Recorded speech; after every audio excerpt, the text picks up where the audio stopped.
The story, the toymaker's lesson. The workshop was quiet, filled with the scent of wood shavings, varnish, and the faint hint of forgotten toys.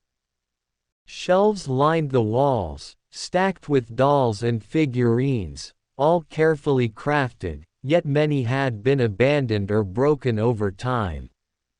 Shadows pooled in the corners, where the afternoon sun could not reach. A young girl entered, lantern in hand, and a small Bible tucked under her arm. Her father followed close behind, carrying tools and hope. They had come not to fear the workshop, but to restore it, to bring light and care to a place that had become a haven for fear and neglect.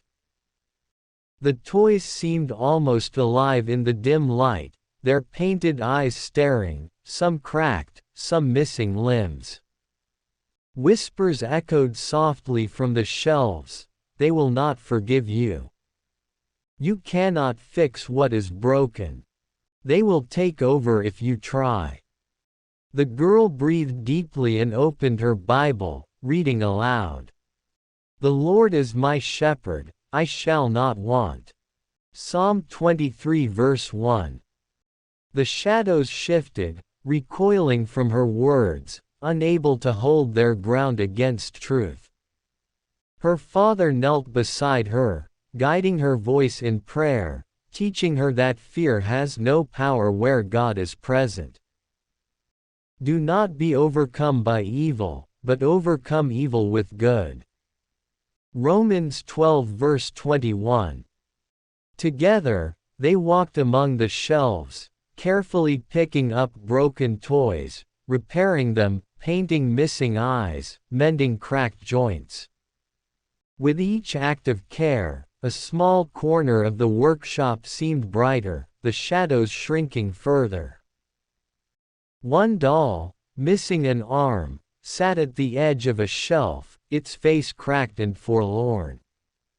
The girl knelt and whispered, "You are loved, you are cared for, you are seen." She attached a new arm with careful hands, smoothing the paint and polishing its face. The doll seemed at peace, its presence no longer ominous, but still, and thankful. The father spoke softly, "Creativity is a gift, but it must be guided by love and truth. Imagination without God can deceive, but when it is surrendered, it brings life, joy, and hope.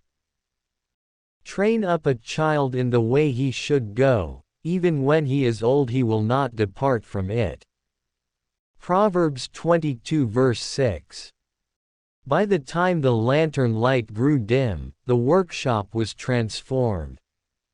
Not by magic, not by power, but by care, love, prayer, and obedience to God.